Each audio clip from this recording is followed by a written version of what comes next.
Hello and welcome to a new episode of a joint venture between Peña Madridista Bangladesh and Madrid Betar. Peña Madridista Bangladesh is, as you all know, the first official supporters club of Real Madrid in Bangladesh. And today in this podcast, we have a special guest. It's Siddharth Ramsundar, Sid, our well known face from Managing Madrid and the Real Madrid football Twitter. I also have Isti with me. Isti is a board member of the Peña Madridista Bangladesh. Both of you guys, Isti, good evening. Sid, good morning, and welcome to the show. Hey, Good thanks. evening. Yeah, Okay, let good me evening and good also morning to you. just check quickly if the stream's going well. If anyone, let me just check if we're live. We should be live. Yeah, we are Yeah, live, and yeah. All right. So random things to talk about today. Basically, not something specific in mind, but in those random things, one of them is obviously how bad the injury situation is at Real Madrid right now. Only yesterday, Sid did like a 2.5 hours long live call with Kian. The Eduardo Camavinga injury came a lot during that discussion. And after that, Vinicius got injured in his hamstring again, and he's probably going to be out for a month and a half.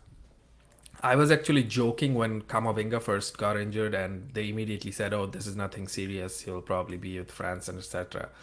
I have this like thing that whenever someone says that a Real Madrid player got injured and it's not that serious, it means it's like very very serious, and that player's not going to be like we're not going to see him for a couple of months at least.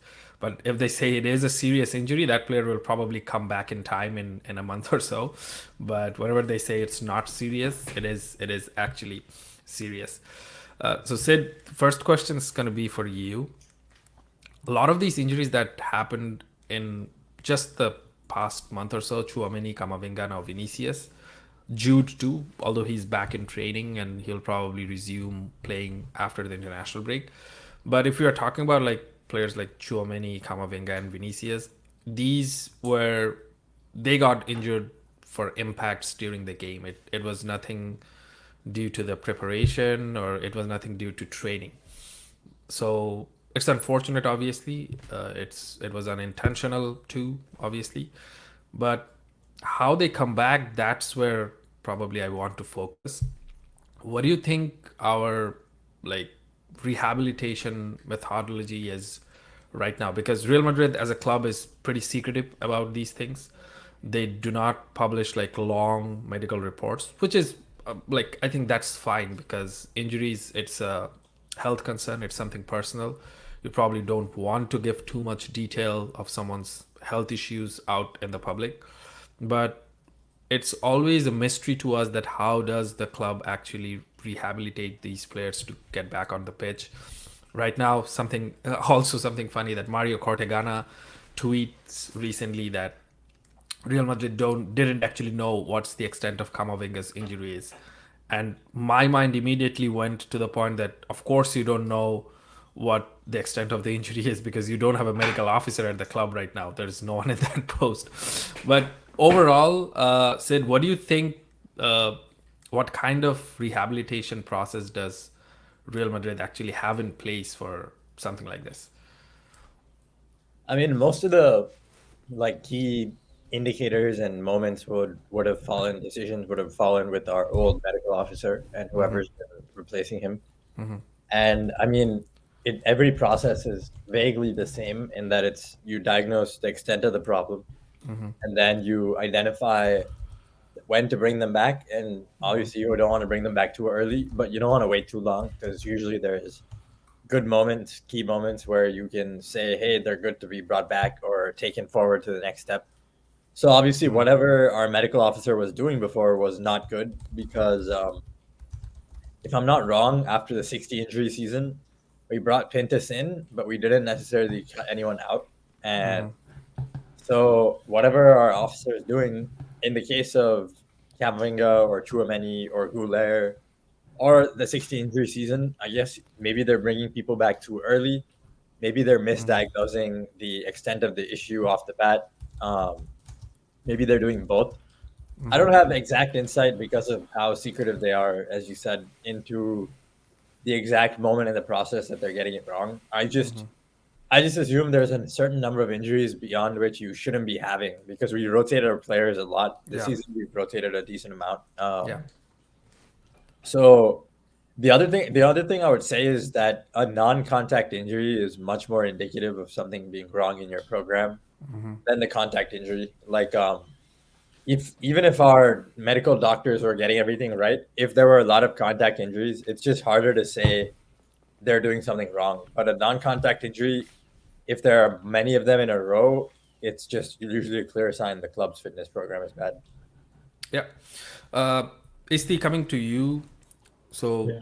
we obviously wanted to move on from Casemiro, and then we brought in Chouameni as his direct Yes. replacement, and Casemiro was moved on to Manchester United. We didn't see as much of Chouameni as probably we would have liked in his first season. Obviously, after the World Cup, we pretty much didn't see him almost at all. And Kamavinga was slotted in at the number 6 position or the central defensive midfield position. Sometimes Cruz played there. But Chouameni actually came back pretty strong at the start of this season. He was, before getting injured, he was one of Real Madrid's best players. All right, then he got injured. We still had a pretty good option in the form of Eduardo Camavinga because, well, he's Camavinga. He can pretty much play anywhere in midfield and also as a left back. Now we basically have no one to play that role as good as these two can. Cruz can play there, but all of like Real Madrid's recent disasters, if I may say, have happened when Cruz has played at defensive midfield against quality oppositions. And another thing is like there are other options like Alaba, but he like the last time he played as a defensive midfield is in probably 2013 or something. So how do you think the team copes with this? Because yeah, obviously the fixture is probably not as difficult, but even then, if you lose both Kamavinga and Chouameni, there is no silver lining to this. So how do you see the team coping up probably in the near future without Kamavinga and Chouameni for another month or so? Okay. So historically, I would say that the position CDM or number 6 is very important for Real Madrid because if you see that if we don't have a good player in that position, that our defense become very exposed to the opposition, especially against the top oppositions, and it becomes very fragile. And if you ask me that which sector is relatively more struggling in throughout the season, that would be our defense because defensively we haven't been that solid like our midfield and the final third throughout this season yet. So I think the central defense or CDM position is very important for us because we saw that how when Casemiro went out of the team, how we started struggling, and then Chouameni came in, and Chouameni started very solid when he started in the Bernabeu. We were very hopeful about him, but after the World Cup, he didn't really have a very good stint, I would say, and I think he is yet to prove his own worth and his what he is actually capable of because you can see the Germany in France jersey and in Real Madrid jersey. In some, he's somewhat different in France jersey because he's more like we can see that he's more contributing and he's more lethal, I would say. So, but he started getting his knocks, and he has been doing very well in the field. And for different matches, we played Camavinga in that position. So I think the struggle will be very hard. Although the position, the schedule for the next 2 months is not that difficult, but at the same time, when you lose some points in those easy matches, comparatively easy matches, then it takes more struggle, and it will be more struggling to recover those points because you know that Barcelona Girona is playing very well. I don't know how much Yeah. they can take this position too, but Barcelona will be, and if Lewandowski came back to the score sheets like he already started in the previous match, then it's very unlikely that Barcelona is going to lose points. And on the other hand, if we started losing points against weaker oppositions, that would be very difficult. In the long run, in the for the league, it will be very difficult for us. And at the same time, when they will be back. I think the knockout stages of both Copa del Rey and UCL will start, and it's not very easy to come back to the real form and the usual form of those players because they're very young. they haven't dealt with this kind of injuries a lot yet. So I think this will take more effort and more training in the field. And I think there I see the role of Carlo, that how he trains his disciples, and he has been very good at it so far in the season. But I think that would be a very difficult job for him when there will be two matches in 1 week, Yeah. and you have to be on your best form with the players you have. And so I think in that sense, losing a player from the CDM position might cost us a lot, because we might lose some easy points, and that gonna hurt us in the longer run of the league. So Yep. that's my Thanks. point. Thanks. Sid, another big injury is Vinicius, and he actually admitted himself that it's the same injury that he had a month ago, and the recovery is probably going to be as gruesome of like another month or so. And we must not forget the team does have travel in this period as well. They're going to Saudi Arabia to play the Super Copa. My take would be that don't take any of them to the Super Copa. Like, forget about this. If you win it, you win it. If you don't, you don't. Just don't jeopardize the league for this.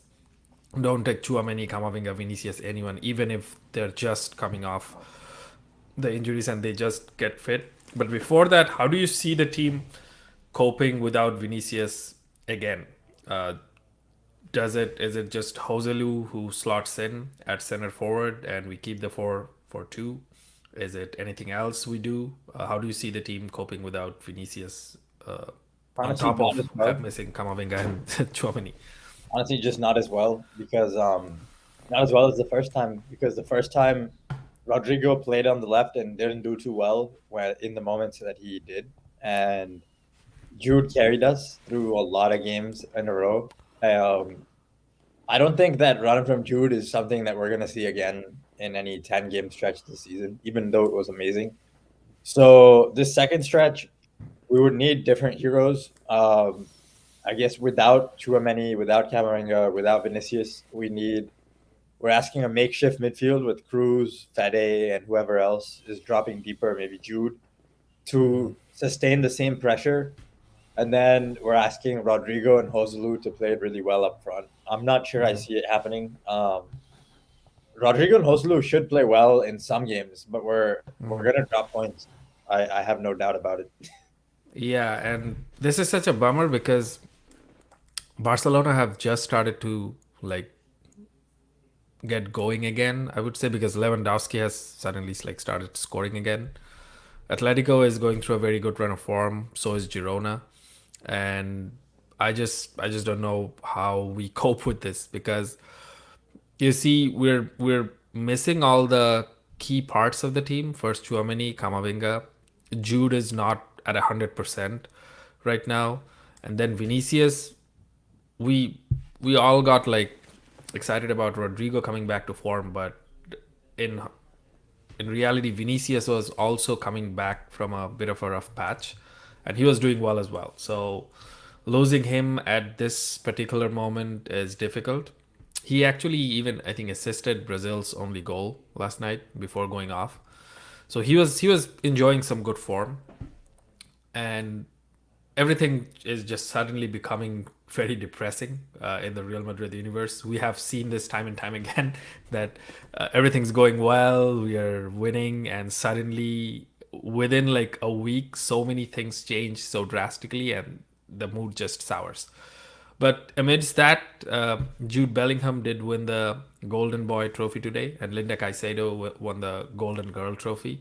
But before congratulating them, I had to actually go through this Fabrizio Romano tweet and check if it's a troll or something. I still can't believe that this is a real trophy. So Lamine Yamal from Barcelona, he won the trophy for the trophy's name is the youngest trophy.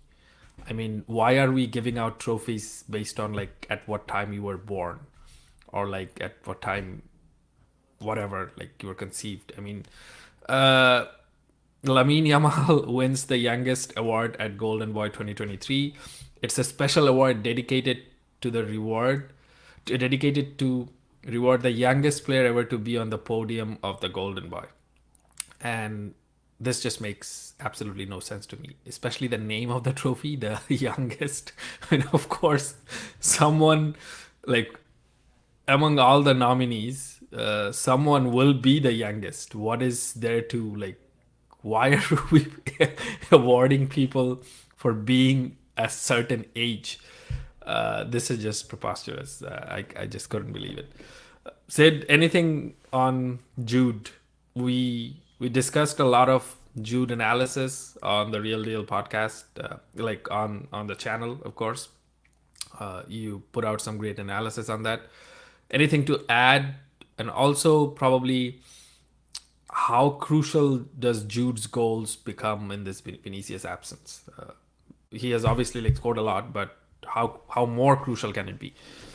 Yeah, I mean, the only thing I would add is I hope we don't expect too much more out of him because, like, I was trying not to expect too much, and then he started the season so perfectly, and now his goals are even more important. But it's going because everyone knows that all the teams are going to dial in on him. So I'm sure he'll have match winners, but I wouldn't expect as many 80th to 90th minute match winners in a row every week to close out the season. Like if he does, it's a great bonus, but those are hard to pull off like even 2 or 3 times, let alone 10 times or something as he has. So I would just say don't have the highest expectations. Like if he does it, great, but it'll sort of be like the 21-22 season where until we went and beat Man City and Liverpool, until we pulled off those comebacks at the end, you can't take what's happening for granted because it's so hard. And it's possible that Jude tapers off a little bit, and we have a tough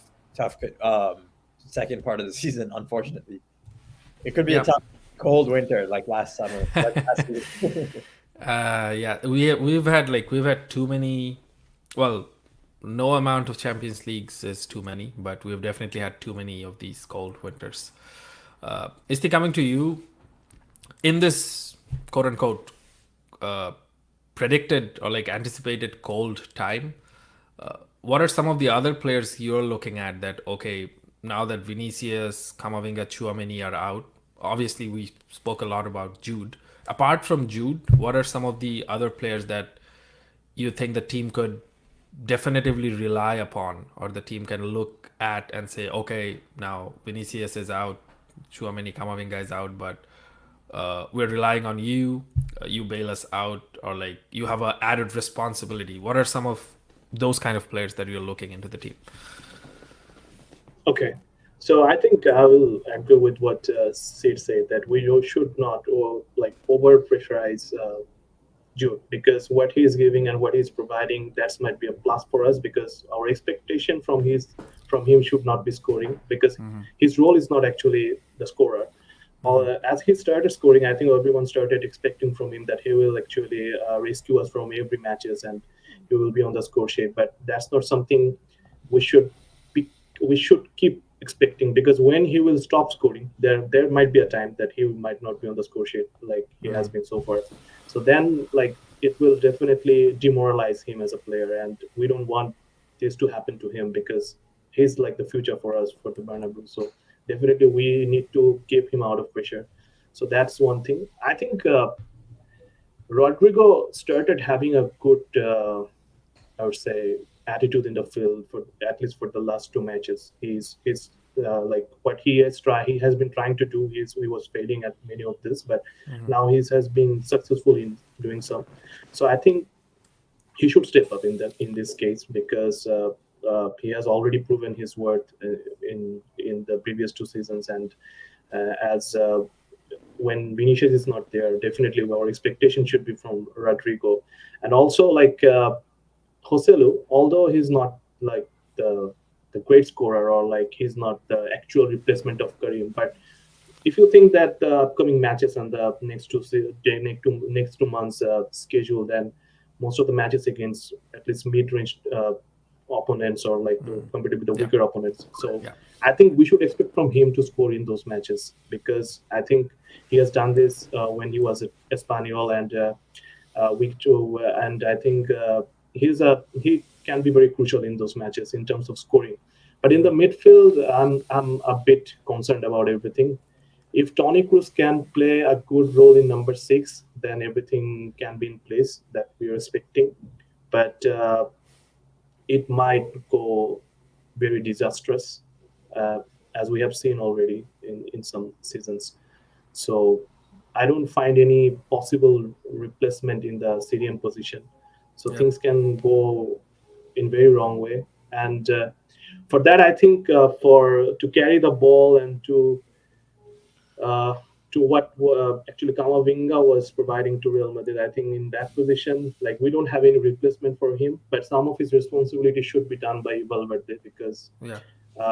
they are in pretty much in the same role in the team Mm. sometimes. So I think Fede, Cruz, they have a very great responsibility to pull off in the upcoming matches.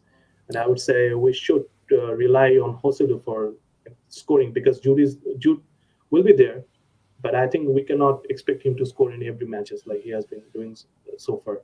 So in that cases, we're expecting that from Vinicius, but Vinicius is not in the team for next 1.5 months maybe. So then Rodrigo can be a crucial player in All that right. case. All right. Sid, how do you see Ceballos' return slash role in this phase? Because he has returned to team training, I guess. And well, he has had his health concerns there too. We don't know how sustainable his health to begin with is. But he's also coming off a long injury. But how do you see his role, particularly when there are two midfielders and one of the ball carriers out of the team? Yeah, if he can be healthy, then he should technically start alongside Cruz and Valverde. Technically, he could start. He could start almost every game. You could just seamlessly slot him in and not worry about Camavinga and Chouameni being out. You could have Jude, Ceballos, Cruz, and Fede playing in a midfield diamond. But that's all in an ideal world. I'm not sure he's going to be consistently healthy enough. If he is, then great. Then I think he might actually start and play heavy minutes. And by the time Camavinga and Chouameni are back, he will have actually fought and earned a place in the lineup. But we'll have to see because I expected him to be in that situation by now already this season, and he hasn't done anything so far because of his injuries. So it's all down to injuries, sort of like with our other players. That's why I'm glad we changed our doctor and at least gave them a chance for sure. If he's healthy, then I actually expect him to get heavy minutes next to Cruz because he covers for Cruz. He is like someone I'd love to see instead of Cruz in the future, but right now he still brings something different to Cruz, not as much of the same thing because he likes speeding up play. He's so vertical, he's so direct, and he runs around so much. He's a different profile for sure. And he will replace Camavinga and Chouameni defensively if he does actually like he's not going to play the six, but as a left-sided eight, he can definitely replace their defensive intensity. So that's where if he steps up, then there's a chance we haven't really missed them in a few months. But if he doesn't, we might be in trouble. Yeah. Another like wild guess could be probably that Jude starts playing a bit deeper and guys like Nico Paz or even Brahim, sometimes Modric takes his place. Well, if Modric is playing, Modric is going to be playing as the 8 and Jude's going to remain as the 10. Modric and Jude doesn't really need to exchange that. But Brahim has been in good form. The last two times he started, he scored. So he has some credit in his bank. Probably Carlo would want to use that as well. Brahim can be used as the forward as well in place of Vinicius because Brahim can play on both flanks and he can play centrally as well. So obviously Joselu has been going through a bit of a dry patch, but he actually scored for Spain yesterday. So he's coming off good form when he's going to be back in the team. I think offensively, the team, as strange as it may sound, I think I'm less concerned of this team's offense than I am for the midfield right now, because Chouameni and Camavinga just used to solve so many problems. Why I'm saying that, I'm probably not as worried, and this is just probably like me living in denial in offense, because I think even with Rodrigo and Vinicius, the offensive ceiling of this team was probably not that high, particularly this season. Based on this season's form so far, the ceiling was probably not as high as it was last season. So I think that's why Ancelotti has that room to adjust things with Brahim, with Joselu, at least temporarily while Vinicius comes back. But generally, obviously, with someone like Vinicius, someone like Jude, the general ceiling is obviously very, very high. But I'm talking about this particular season, how we saw like we were creating chances but not finishing off that many chances. Based on that, probably it can be manageable. But it'll be really interesting to see if Ancelotti actually does something new, tries something more adaptive, or just says, okay, Cruz, you go play number 6 until Germany comes back. That's going to be the interesting part coming up.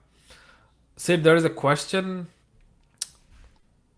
from one of our viewers that is there a connection between all these injuries and Pintus? You and I discussed this briefly on the last Real Deal podcast, that because the club has actually taken some action of sacking the doctor, it's probably not Pintus.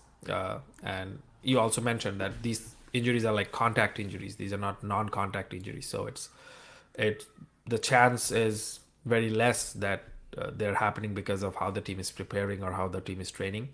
It's more about the consequences of these knocks and of these tackles. But any other facet of this to add to this question, Sid? Oh no, I actually meant it's been a mix of contact and non-contact. Like I just meant actually it's harder to tell when it's contact, whether it's the club's injury preparation techniques or not. Okay. But in our case, it's not. Yeah, I don't think it's Pintus at all. That's why I think where I figured there was a problem somewhere, but it couldn't have been Pintus because Pintus's teams usually have a good track record. I always say this when defending him. He was at Conte's Inter when they had a good season.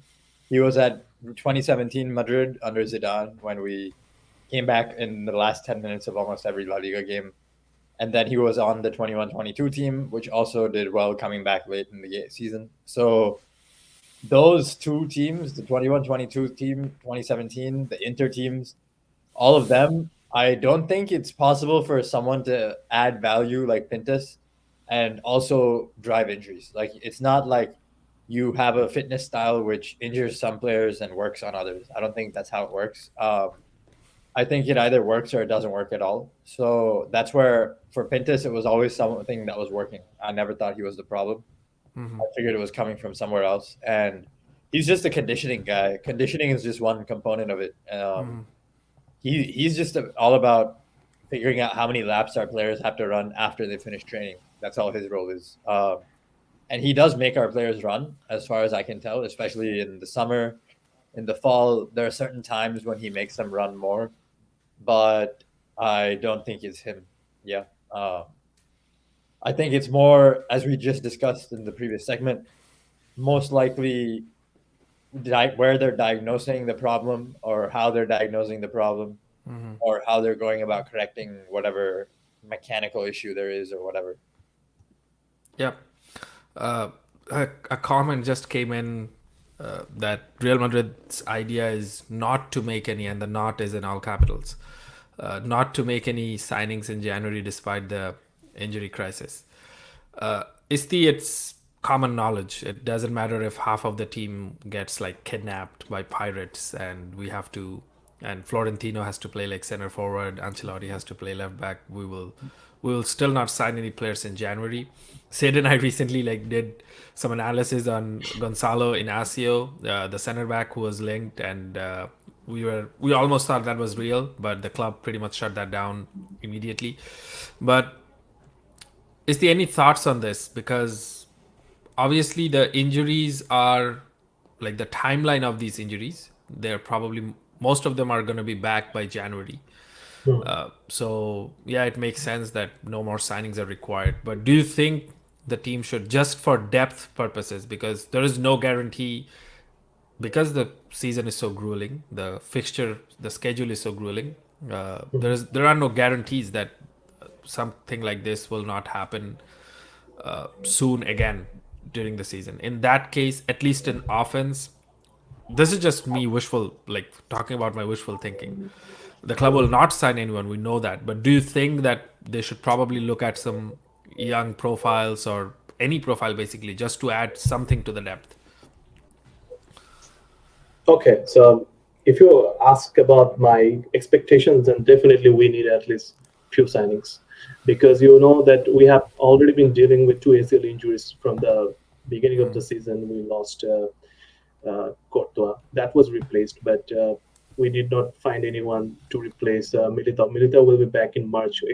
We're hopeful about it, but I think the nature that our players or the team has been showing so far, I don't think they will make any move in the January session, because I think it's not based on the scenario. Because if you see that even if in the beginning of the season we needed someone in the offense, right? Because it's not about the situation right now. We already need them. Because why we're really worrying about replacements and who's gonna step up? Because in the current scenario of football, in the current culture of football, there is a heavy schedule and people will get injured. We all know about it. So whenever you are making a great team, you have to make sure that the replacements are already there, because we did not ensure in the beginning of the season.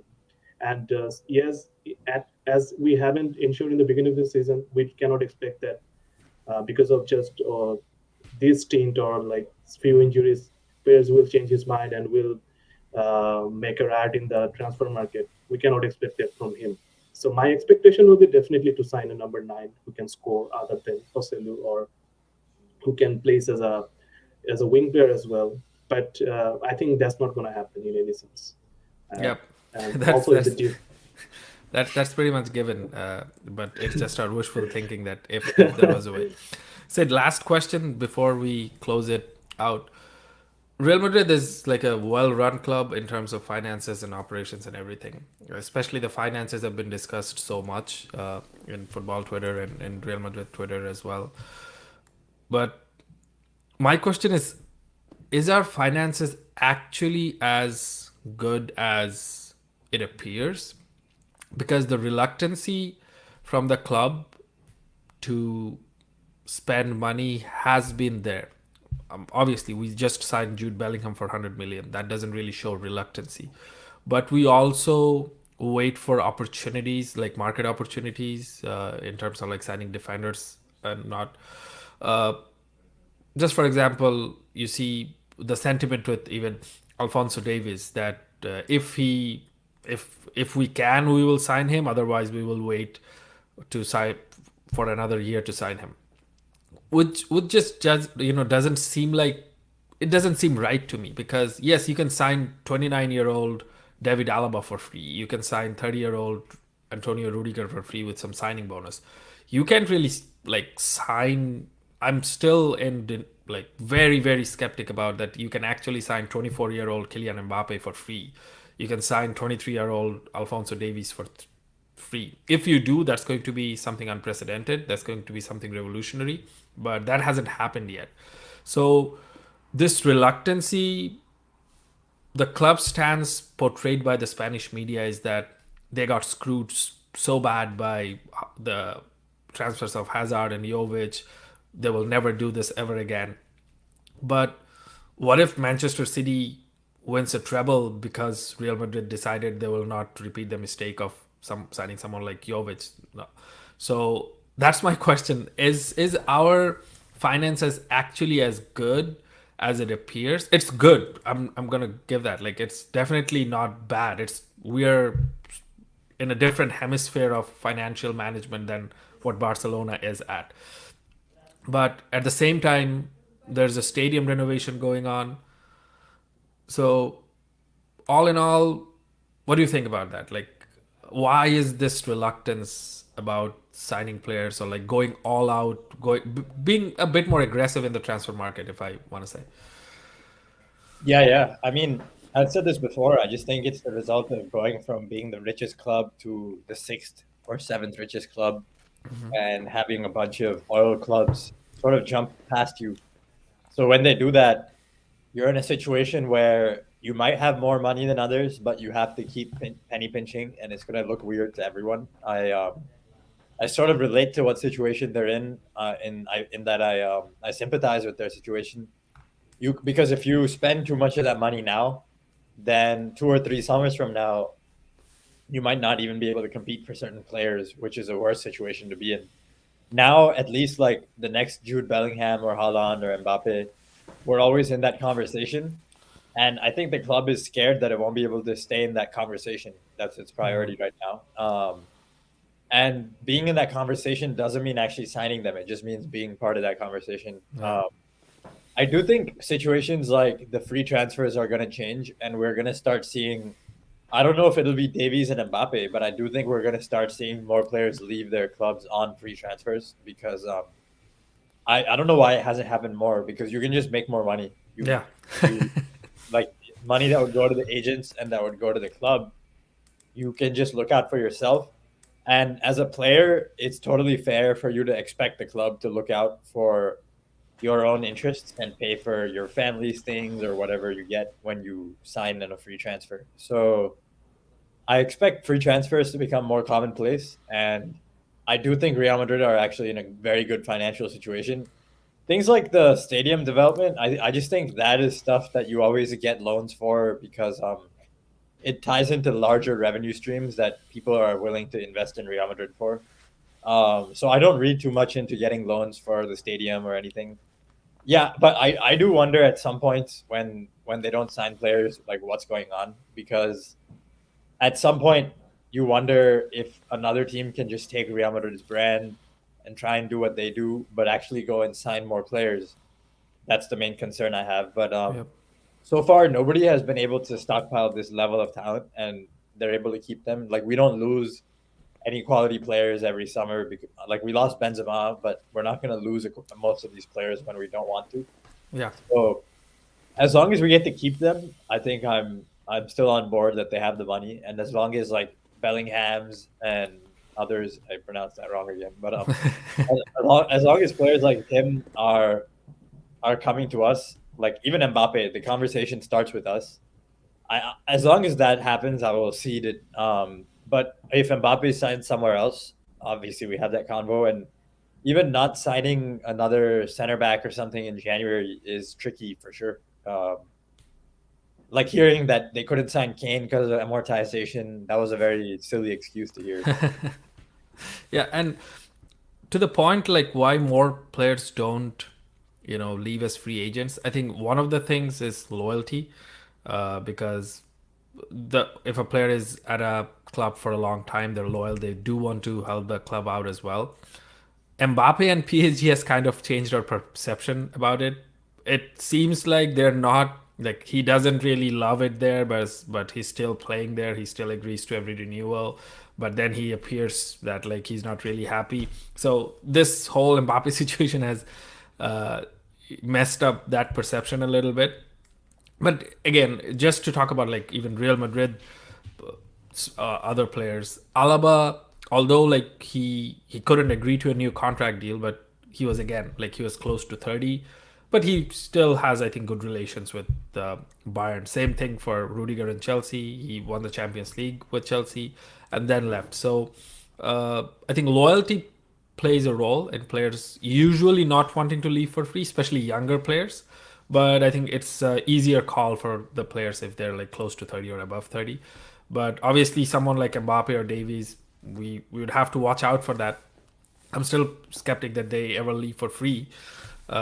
Even when they leave for free, it's not really free. Like they get the agent bonuses and everything you say. But as far as the transfer fee is concerned, obviously it makes sense that clubs like PSG or even a club like Bayern Munich wouldn't want someone like Mbappe or Alphonso Davies to not give them any money at all if they're signing for another club.